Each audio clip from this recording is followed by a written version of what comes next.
everyone. Welcome to Impact Talks, the show where we explore how organizations and individuals are creating a positive change in India and the world at large. I'm your host, Mansi, and today I'm delighted to have Ms. Jessica Matthews as our guest. Jessica Matthews is a sustainability director at Sabre, a global technology company that serves the travel industry. Based in London, she is responsible for creating Sabre's global sustainability strategy and driving forward the company's green agenda. Throughout her 9 years at Sabre, Jessica has been in several leadership roles, including most recently as Sabre's communications director. Prior to Sabre, Jessica worked as a consultant for the travel, transport, and technology industries. She provided communications, strategy, and ESG consulting for several global brands, including the United Nations Telecommunications Union, solar energy company Box, the Vienna Tourist Board, Kennedy Space Center, Cosworth, Ferrari, and Vauxhall. Jessica, we extend our warmest welcome to you for gracing us with your presence on Impact Talks today. We are sincerely grateful for your participation. Thanks, Manasseh. Really excited to be here as well. Thank you for having me. Great. We start with our first question, Jessica. Your transition from communications director to sustainability director at Sabre is intriguing. Could you walk us through the pivotal moments or insights that influenced the shift in your career path? And how have your previous roles shaped your approach to sustainability leadership? Sure, a great starting question. I imagine through your Impact Talk series, you've met all sorts of sustainability leaders from different industries and different backgrounds. Some people come to sustainability from finance, others from compliance, some from communications. It's really quite varied. So my transition from communications to sustainability felt pretty natural because both sustainability and comms professionals are naturally pretty good at spotting changes in public attitudes, storytelling, motivating others to change, and setting out visions for the future. So I thought that my skill set would work with the sustainability role at Sabre, but also, I had a bit of a light bulb moment when it comes to sustainability. When I was actually on a trip to Bali, it was around 10, 12 years ago, when I came across a beach which was completely strewn with plastic. And at that point, I've seen plastic strewn beaches before, but that one in particular, because Bali is so beautiful, it really hit home how much waste as human beings we consume. And it's sickening how much of that ends up in the ocean and on beaches. So since then, I've taken a personal interest in sustainability. I make very good use of Sabre's volunteering scheme through doing sustainability related projects, such as volunteering at Glastonbury, which is the UK's largest music festival, doing their recycling, and also volunteering regularly at a food bank. So I'm already very passionate about the cause. In my personal life, it felt like a natural transition. I also worked, as you mentioned in my intro, before Sabre for a company called Bbox, which it made solar energy boxes for people who are kind of off the natural grid, mainly in Africa and Asia.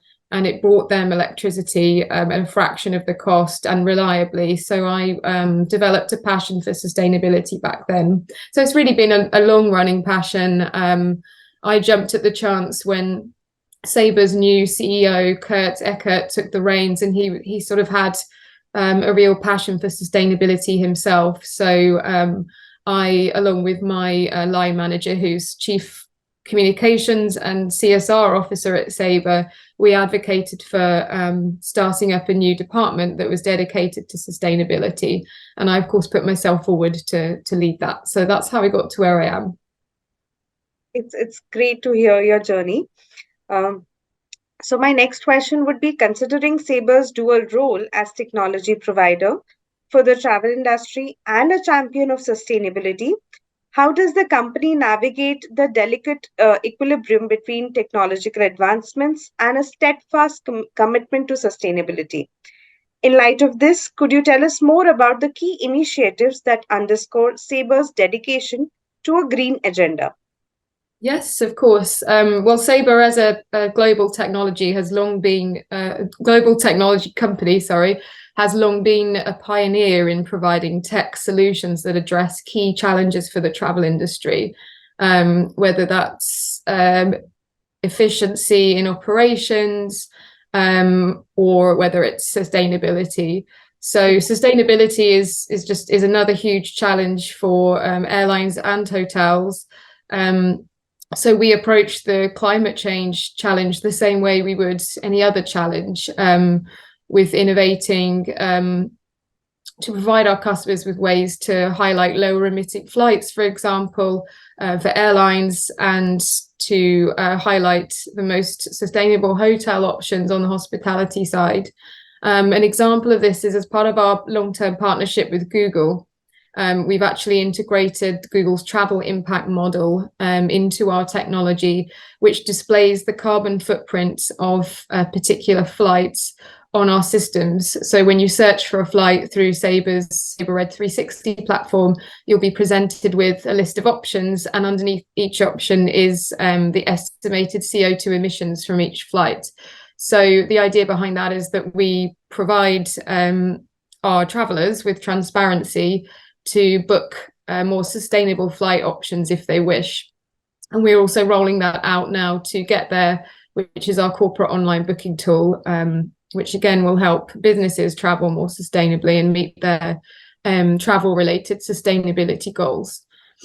We also have a suite of network planning and optimization technology on the airline side, which helps airlines to plan more fuel efficient routes and therefore less carbon intensive routes.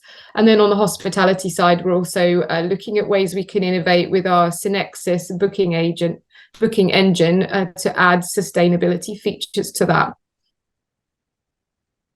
Great. It's actually very intriguing to hear all these excellent initiatives that you're taking. So, operating on a global scale, how does Sabre ensure that its sustainability strategy is effectively aligned with the diverse regional needs and regulations across different markets? Could you shed light on the approaches or considerations in place to tailor sustainability initiatives to varying geographical context while still maintaining a cohesive and impactful strategy? Yeah, sure. A few points on that. So firstly, while we were devising our sustainability strategy, which we're still very much doing because the ESG department at Sabre is fairly new. We've only been in existence at Sabre for around 6 months now. But one of the first things that we're doing is aligning our strategy with the United Nations Sustainable Development Goals. Because we believe the goals, or we call them the SDGs for short, provide a common framework and language for addressing the most global issues that translate to people across regions and locations. So that was the first thing that we're doing.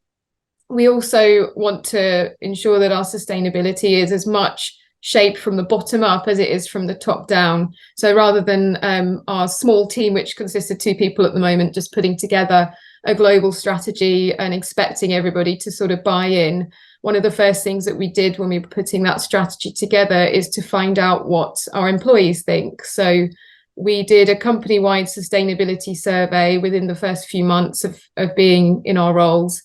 And then we found that our employees had varying opinions, but most people were very passionate about sustainability across the regions. So the results of the survey led to the creation of a sustainability community of practice, which is a group of regional groups within Sabre of people that are passionate about sustainability and want to be involved in Sabre's sustainability mission. So that's kicking off at the moment. Everybody, regardless of where they're located in Sabre, has the opportunity to put themselves forward and lead or just join one of the local groups. And then each local group will initiate various activities and events that are all geared at being more sustainable on a local level. And then they will then feed back to our global team, and then vice versa. We'll be exchanging information with them about our global strategy, and they will be informing us, what resonates and what is needed on a local level. So that's kicking off the start of next year. But that was one of the first things that we thought was crucial to get people to really buy into Saber's new sustainability journey. Very exciting to hear the bottom up and top to bottom up, both the approaches of implementing. Great. So, in cultivating a culture of environmental and social responsibility at Sabre, how do you actively engage and empower the company's employees to participate in these initiatives? It'll be great if you can share examples of successful employee involvement and strategies employed to foster a collective sense of responsibility towards environmental and social causes within the organization. Yes, sure. Well, Sabre already does a lot on the sustainability and social front, even before the formation of a dedicated ESG team. So, for example, over the last 20 years, Sabre has donated more than $20 million and logged over 300,000 volunteer hours as part of its Give Together initiative. So this is our global corporate social responsibility program. Sabre, as part of this program, allows all of its employees to take 4 days of paid time off per year to volunteer towards causes that are important to them. So people are already very involved, and we actively encourage them to take part in both global and local initiatives. And then a couple of proof points. In India, there was a recent proof point where we supported a number of STEM initiatives. For example, we've helped develop a series of STEM labs in 6 rural Indian schools in partnership with a not-for-profit organization called United Way Bengaluru.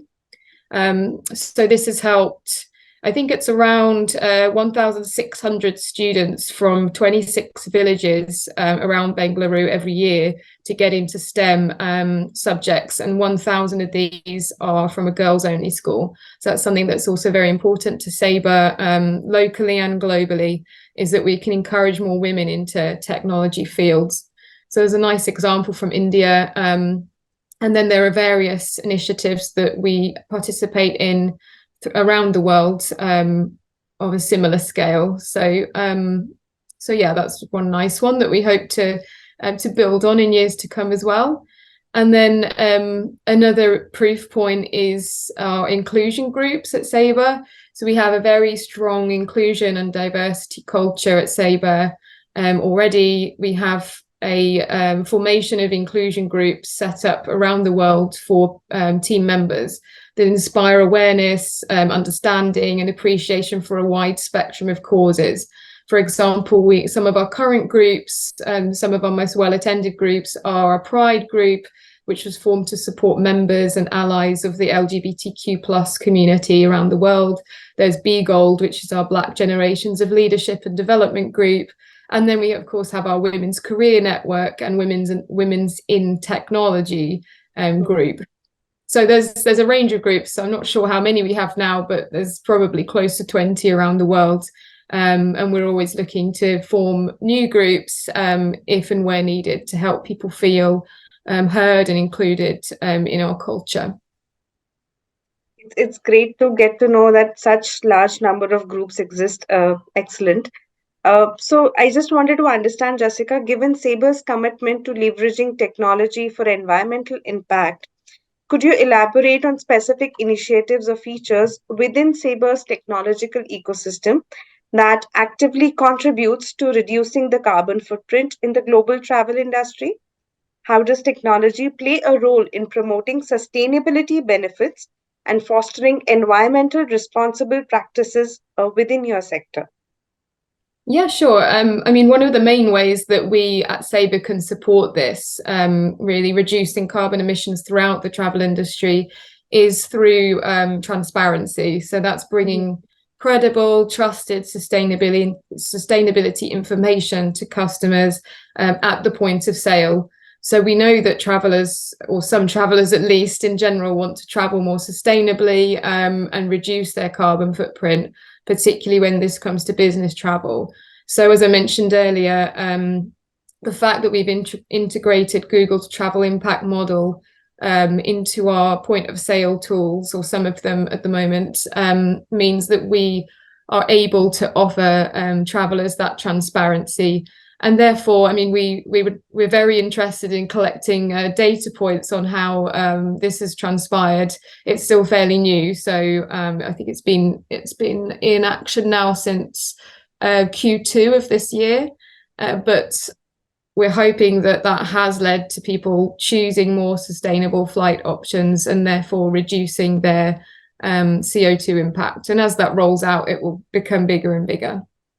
And then I also mentioned earlier our suite of network planning technology, which helps reduce CO2 emissions by things like making sure that airlines are optimizing their fuel efficiency, optimizing weight on board to reduce things like fuel burn, and allocating the greenest slots at airports. So again, ones that lead to the least amount of fuel burn and smallest amount of taxiing time. So yeah, that's a few of the ways that Sabre's technology is helping to reduce the carbon footprint overall. But yeah, in the industry overall, technology is key. Across the sector, we're seeing more and more ways in which the travel industry is using technology to promote more sustainable travel options. So one of my favorites is Booking.com's Travel Sustainable program, which highlights the social and environmental attributes of a particular property, through to Google and American Airlines pilot contrail avoidance projects. So there's a lot going on in the industry. There's also sustainable aviation fuel, which I don't know if you saw a couple of weeks ago, actually, the first transatlantic flight that was powered solely by sustainable fuels took place. It was very successful. It was just like a normal flight, landed it from London to New York without any issues. The main issue with SAF being really at the moment, it's very expensive, and we need to produce enough of it to fly all the world's planes. So there's a long way to go there in that sense. But that flight just shows that it's possible, and that we can work towards a greener future. So I think, as airlines and hotels as well work towards their own net zero goals, we're going to see the industry shift in terms of how it supports that, whether that's through technology in the short term, sustainable fuels in the medium term, and things like hydrogen aircraft in the long term. It's all going to change. We hope we all have to work together to make sure that happens. Great, but it's very interesting to know about your pioneer work in the sector. As we look to the future, Jessica, how do you envision the trajectory of the ESG and sustainability landscape unfolding on a global scale in the coming years? What are the trends and transformations do you anticipate, and how might these impact the strategies and initiatives undertaken by companies? Yeah, well, apart from the trends I just mentioned, so sustainable fuels is a big one. I think some of the other main trends we'll see coming into this space and helping the industry to become greener would be, firstly, AI, particular generative AI and machine learning. I think they have huge potential to accelerate environmental sustainability, as technology can guide travelers to more sustainable options across their journey. So, AI, generative AI could massively help us to harness data more effectively and make more of a difference in that area. So I think that's kind of poised to make a big difference. Another key trend would be collaboration. So sustainability is not something that one company or individual or even a handful of companies can do alone. It's something that we all have to get behind, whether that's corporations, governments, individuals, not-for-profits. we all need to get together and work towards the same standards and goals. And I think that's going to just become more and more apparent as we go on. And hopefully we'll all learn to work together more effectively as well. And then thirdly, I think another trend that's going to hopefully come out of people like me doing their job well is that our jobs won't be needed in the future. You won't see, you'll probably see a massive rise in sustainability directors in the short to mid-term, but in the long term, there shouldn't be sustainability directors or chief sustainability officers, because sustainability will become so embedded into companies that we won't be needed because everybody will be doing it. So that's the aim of our jobs, is without saying we want to put ourselves out of a job, would be to get everybody throughout organizations to be just living, acting, working more sustainably as a matter of principle and automatically. It's great to hear thoughts, because yes, sustainability has to become a part of our lifestyle. Yeah, right. definitely. Great. So as a leader in sustainability and ESG, Jessica, what advice would you like to share with the younger generation, particularly those who are watching and aspiring to make a positive impact on the world? Yeah, first of all, on the career side, I would say if you want to get into a career in sustainability, there are various fields you can enter that from.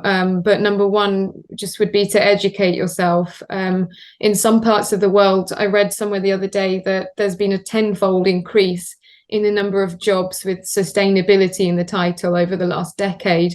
So, you know, that there's a lot of jobs out there which need qualified, passionate sustainability people, particularly from the younger generation, to help drive change. So it's really broad in terms of like what field you should concentrate on to get into sustainability focused jobs, but anything from arts related subjects like communications, employee engagement, branding, they're all very valuable skills in terms of crafting a sustainability strategy and resonating with employees and other people around the world. So there's that side of things. There's also a lot of skills required on the STEM topic side, like knowledge of science, technology, data analytics is a big one, therefore mathematics. So regardless of your background, you probably have some kind of transferable skills if you're looking to get into sustainability. Just look to channel it, educate yourself on what's needed in the business world. And yeah, the more you can demonstrate a combination of these types of skills, the more desirable you'll be to employers looking for sustainability candidates. So that's a career level. On a personal level, I would say that, you know, as a young person, you can make a difference. Anybody can make a difference. So small changes add up. You can be a sustainability influencer in your family, in your workplace, in your community. You can inspire more sustainable behaviors, and then that can avalanche. So don't be kind of put off or disheartened by anything you hear in the press. We really need people to spread the word and believe that they can make a difference. Right. Thank you so much, Jessica, for these inspiring words. I'm sure people will balance personal and career growth goals so that sustainability doesn't be only a job title, it becomes a part of the lifestyle. Thank you so much. Thanks very much. Thank you. Thank you. I think I'm done with my questions. You did a great Okay. job. Thank you so much. Thank you. Hope that sounded okay. No, it was very well. Um, if you're done, can I just ask you one more question, which is not in the list, probably just for my learning? So Mhm. I lead the impact consulting team at CSR Box. We largely work with corporates on impact assessment, need assessment, strategic consulting. You mentioned that there is a 4 days paid leave that you give to employees uh, Yeah. for volunteering for causes that they're interested in. I just wanted to check, is it for all or is it for certain? Because giving it for people, sometimes people misuse it also. So how do you monitor it? Yeah, I mean, it is available for everybody. So regardless of where you are, what level you're at, anybody gets 4 days paid leave. In terms of monitoring it, I mean, it's based on trust, really. We get people to log their volunteering hours into our system, so they do need to ask approval from their manager if they'd like to go on a volunteering day. And we do provide guidance in some parts of the world. On volunteering opportunities, but we wanted to give people that freedom and trust to choose their own causes that mean the most to them, because that's where you're going to get the most from people, rather than forcing people to all work on, say, a recycling plant. If they have a particular cause like a cancer research or helping the homeless at Christmas, that's where you're going to get the most out of people if you give them the freedom to decide which causes they sort of believe in the most. So yeah, a lot of it's down to trust. We don't monitor we don't ask for proof of where they've been or anything. We just kind of trust that they will not misuse the days, because we have a code of conduct at Sabre, and we expect all of our employees to act with integrity and transparency. It's heartening to know that this is a trust-based thing, because uh, when we interact, especially for employee volunteerings, that is something that is always missing there. Yeah, thank you Yeah. so much for the discussion. Thanks, Manasseh. It was really nice to meet you. Same here. Thank you. Okay, thank you.